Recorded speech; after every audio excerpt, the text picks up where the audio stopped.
এখানে আল্লাহ পাক বলছেন মানুষের মধ্যে কিছু মানুষ আছে যারা তাদের নফসটাকে আল্লাহর সন্তুষ্টির জন্য বিক্রি করে দিয়েছে।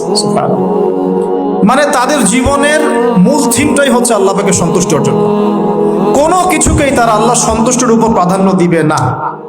যদি কোটি টাকার অফার আসে হারাম, সে সেটা রিজেক্ট করবে, আল্লাহ নারাজ হবে।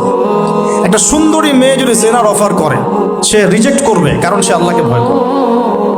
সে আল্লাহ পাকের জমিনের উপরে গায়রুল্লাহ বা কুফফারদের তাগুতদের কোনো লস ইমপ্লিমেন্ট করতে পারবে না, কারণ সে আল্লাহকে ভয় করে। সে ইকোনমিক লাইফে হালাল হারামের পরোয়া করে চলবে, কারণ সে আল্লাহকে ভয় করে। সে তার পরিবারে পর্দা এস্টাবলিশ করবে, বিকজ সে আল্লাহকে ভয় করে। মানে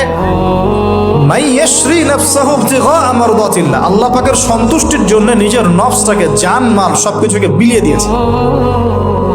এই মানুষগুলোর সম্পর্কে আল্লাহ বলছেন ওয়াল্লাহু রাউফুম বিল ইবাদ। এই মানুষগুলোর প্রতি আল্লাহ পাক রাউফ হবেন, কোমল নরম সফট হয়ে যান। সুবহানাল্লাহ।